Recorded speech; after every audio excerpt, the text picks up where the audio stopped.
اب جنہوں نے حسین ابن علی کو یا اہل بیت کو قتل کیا تو لوگ کہتے ہیں جی کلمہ گوئی تھے نا، جی مسلمان ہی تھے نا، ایک نہ ایک دن جنت میں ہو سکتا ہے اللہ چاہے تو معاف بھی کر دے. تو سر اس کے ساتھ یہ بھی بولا کریں کہ اللہ چاہے تو معاف نہ بھی کرے، کیونکہ ابو داؤد کی حدیث ہے یا قتل نہ حق مومن کا معاف نہیں ہوگا یا شرک معاف نہیں ہوگا. تو دونوں چانسز ہیں، اور یہ اتنا کریٹیکل ایشو ہے کہ جامعہ ترمذی میں حدیث ہے کہ اللہ تعالیٰ کے نزدیک ایک مومن کا قتل اس سے بڑا جرم ہے کہ کوئی شخص پوری دنیا کو تباہ و برباد کر دے. اور اس کو سپورٹیو ایک روایت ہے ترمذی میں ہی، وہ اصول محدثین پر کمزور ہے لیکن اسے سپورٹیو اور حدیثیں بھی ہیں کہ اگر زمین و آسمان کی ساری مخلوقات مل کر کسی ایک مومن کو قتل کر دیں تو اللہ اس چیز کی پرواہ نہیں کرے گا کہ یہ ساری مخلوقات جہنم میں جا رہی ہیں. اللہ زمین و آسمان کی ساری مخلوقات کو جہنم میں پھینک دے گا ایک مومن کے قتل کے بدلے. یہ روایت کمزور ہے لیکن اسے سپورٹیو وہ حدیث ہے جو الموطا امام مالک میں بھی ہے، صحیح بخاری میں بھی، کہ ایک قتل کا مقدمہ حضرت عمر کے پاس آیا تو آپ نے فرمایا کہ اگر اس قتل میں یہ پورا علاقہ کے سارے لوگ بھی شریک ہوتے میں سب کو قتل کروا دیتا ایک مومن کے قتل کے بدلے میں. تو یہ حدیث ٹھیک ہے. بعض اوقات حدیث کی سند کمزور ہوتی ہے، متن اس کا درست ہوتا ہے. اس کو سپورٹیو وہ حدیث بھی ہے جو جامعہ ترمذی میں بھی ہے، سنن ابن ماجہ میں بھی موقوفاً روایت اس کی ذرا مضبوط ہے کہ عبداللہ بن عمر بن عاص خانہ کعبہ کی طرف دیکھ کے کہتے ہیں کہ تیری خوشبو بڑی اچھی ہے لیکن ایک مومن کی حرمت اللہ کے نزدیک تجھ سے بھی بڑھ کر ہے. جی جامعہ ترمذی میں حدیث ہے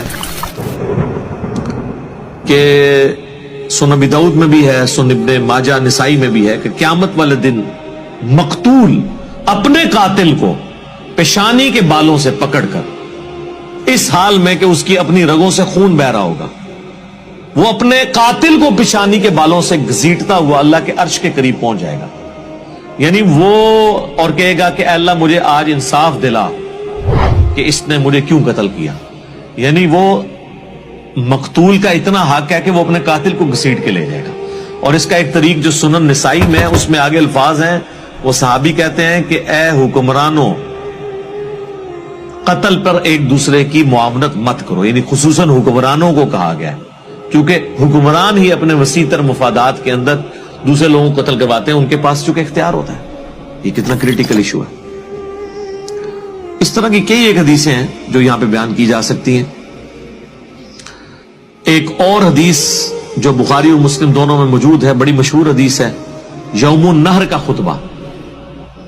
نبی صلی اللہ علیہ وآلہ وسلم نے 10 ذوالحجہ 10 ہجری یعنی آخری حج جو 9 ذوالحجہ کو ہوا اس سے اگلے دن منا میں قربانی والے دن آپ نے خطبہ دیا. بڑا لمبا خطبہ ہے، اس میں الفاظ ہیں تمہاری جان، تمہاری مال، عزت، آبرو ایک مومن کی دوسرے کے لیے ویسے ہی حرام ہے، حرمت والی ہے جس طرح کہ آج کا یہ دن یوم النحر کا دن، یہ مہینہ ذوالحجہ کا اور یہ شہر مکہ، جس طرح ان تینوں چیزوں کی حرمت ہے اللہ کے نزدیک، اسی طریقے سے ایک مومن کی حرمت دوسرے کے اوپر اس حوالے سے ہے کہ وہ اس کی جان، مال، عزت، آبرو کے ساتھ کھلواڑ نہیں کر سکتا.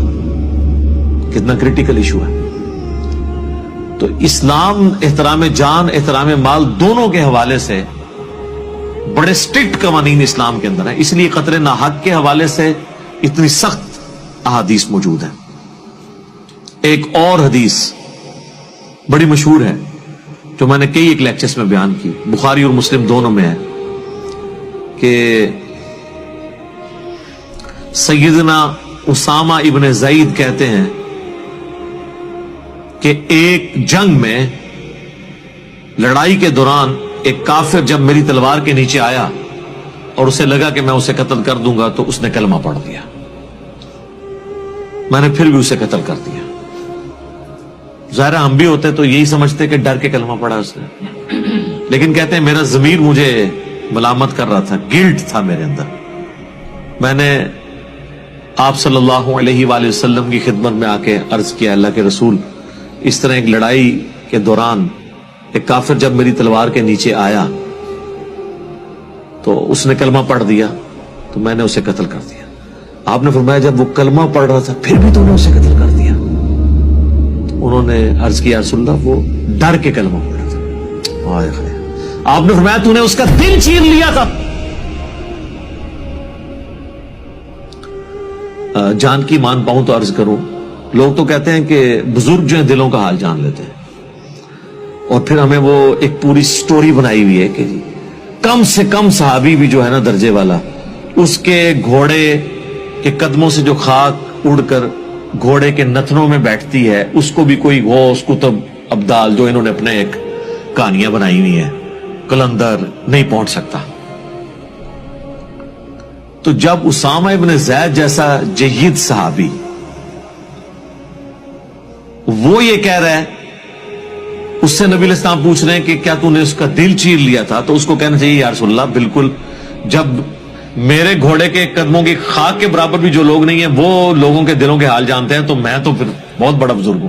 اس زمانے کی کہانیاں نہیں سنائی ہیں جناب,